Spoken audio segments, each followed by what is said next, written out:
Hi everyone, I hope you are doing well. So today I'm making a little video on why it is so difficult for twin flames to actually unite. Now, if you've been on the journey for some time, you'll know that regardless of what you try doing in the 3D, whether it's conversations, trying to think about your twin, it is so difficult to unite with them. Now, on the twin flame journey, everybody seems to be obsessed with the idea of union, but not really quite understanding the steps you actually need to take to get to union. So this video is dedicated to kind of explaining the process that you go through to actually unite with your twin and why it actually takes so long. Most twins actually take years to come together. And it's really the work that's involved to get there. But this video is going to help you understand why that difficulty actually exists.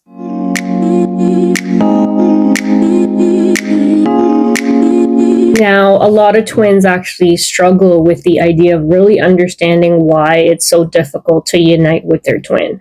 And this is simply because if you take a look at your first meetup, when you ran into each other, when sometimes you traveled across the other side of the world to meet this person, not knowing that you were going to run into them, whether you were connected online or through astral travel, it all seemed very divinely orchestrated.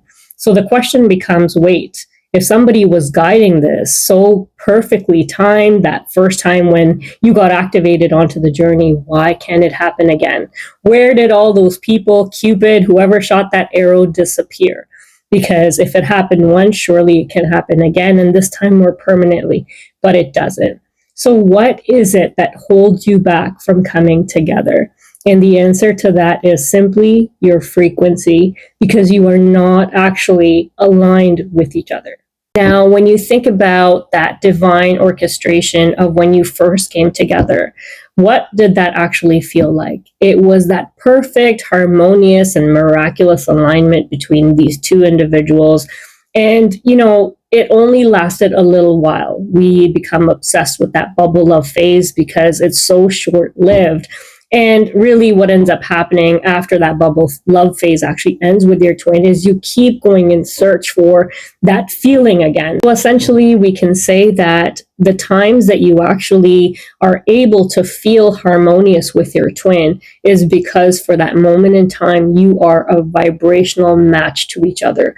You are radiating that same frequency and therefore you are in alignment. But really, the only time you truly feel that is during your bubble love phase, which is acting as a little preview to let you know what it would feel like to unite with this, or reunite, I should say, with that individual. But that union will be more permanent. And anytime they're coming in and out of your journey and not able to stay there is simply because you are not a vibrational match to each other. Now, if you understand being a multi-dimensional individual, great. I've put out a lot of shorts recently that may help you understand the concept if this is new to you, but really go and explore those. That'll help you understand what I'm about to share further in this video.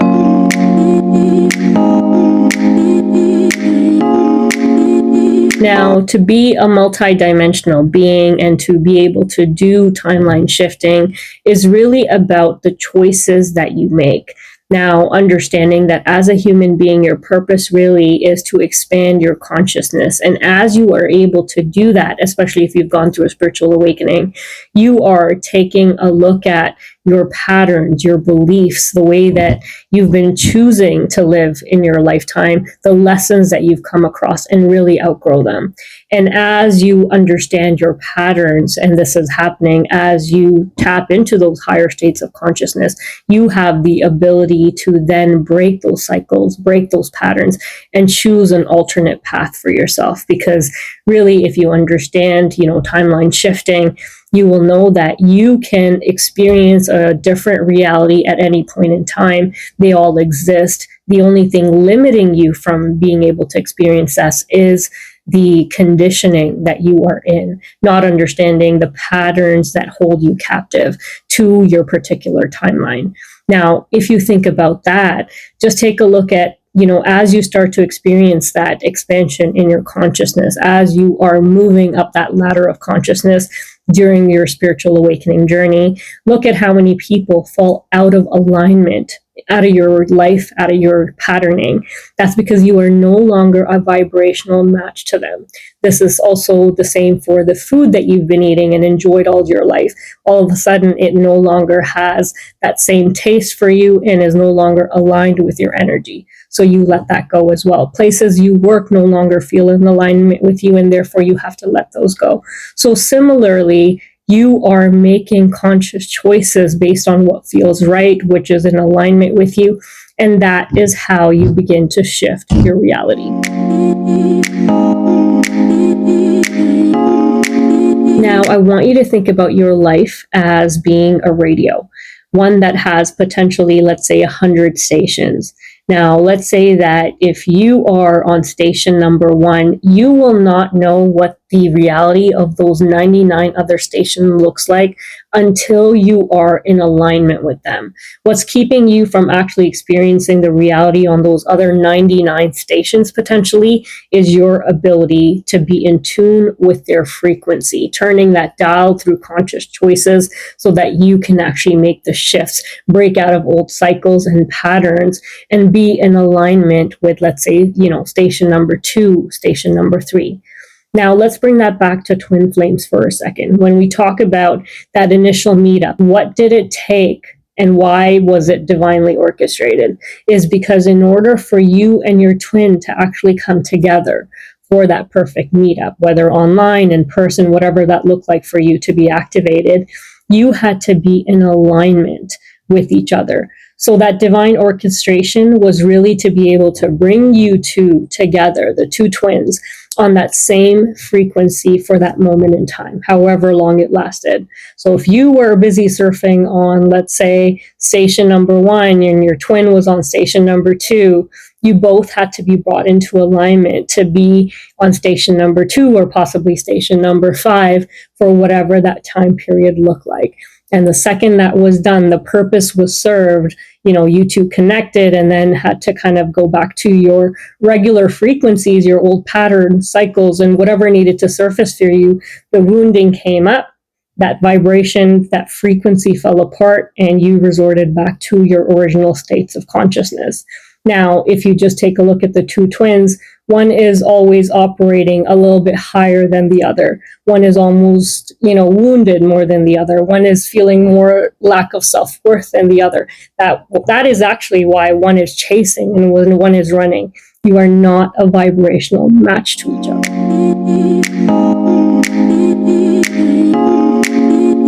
Now, why is this so difficult for twins to understand? Because throughout your journey, once you've experienced that perfect vibrational match, you keep running in search for that. The runner's always running and the chaser's always chasing the runner. And that's because, the wounding ends up coming back up and you are not going to be in alignment if you keep running on those individual radio stations. And so you want to take a look at and understand, what is it? What is it going to take for the two twins to finally be able to come into union with each other and to be able to do it more permanently? And the answer to that is really the inner work that you have to do, the energetic shifts that you need to make, the rising above the mind so that you can break those old patterns and really set yourself free, not be conditioned by those old thoughts and patterns. And that is how you can actually come into alignment with your twin for union. Now, if you are the chaser in this dynamic, I want you to think about all the conversations that you may have possibly had with your twin after that, love phase ended with your twin and you kind of entered into the runner-chaser dynamic. Now, if you are truly honest with yourself about what those conversations felt like and looked like, you will understand that, deep down, you knew that they were not a vibrational match to what you were looking for. That, initial meetup that you had, that activation onto the journey felt very different. Everything felt in sync. And you just running in, search for that feeling again, kept associating every conversation possibly with that vibration. However, what really was taking place And this is why I say you have to really fact check yourself, is deep down you knew that you weren't getting the same conversation with them. They were probably what feels like ghosting to you, not being honest with you. You can sense that fear, that hesitation in those conversations. So what's really happening is somebody that's on station number 10 is forcing a conversation with somebody on station number 5.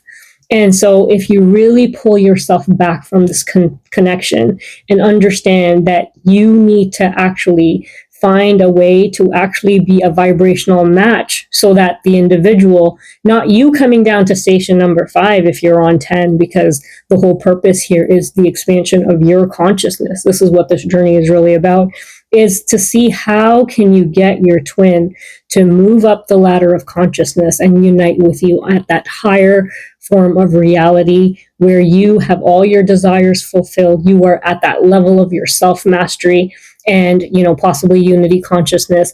And that is where union can actually take place. Now, just think about on your spiritual journey, all of those connections that you left behind, all of those patterns that you've left behind. Why are you exactly making an exception for your twin? When it comes to, your state of consciousness, why are you willing to lower yourself? Let's say you are on station 10 and, they're on station 5. Why are you forcing a connection that is not a vibrational match to you?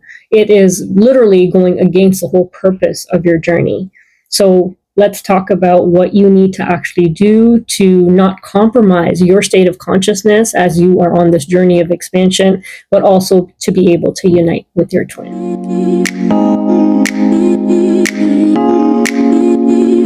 So now, how do we really come together with our twin? And the answer to that is this twin flame journey is actually quite simple. There's a few steps you need to follow to ensure that you can actually come into union with your twin. But the twin doesn't really have a lot to do with your journey. It's more so the focus that you put on yourself, reaching that inner state of self-mastery and coming into unity consciousness that's going to help unite you with your twin so that you can both actually coexist on that same channel, that same frequency, and be a vibrational match to each other. And, the process here literally is to be able to do the inner work, have a dedicated practice of meditation, and that is going to help you bring you in alignment with your twin. So the goal here is not to compromise your state of consciousness, but to carry on with your journey so that you are reaching your highest potential, that highest timeline, and it is up to your twin to then catch up and match you at your level. Thank you so much for listening. I really hope this video was helpful. God bless.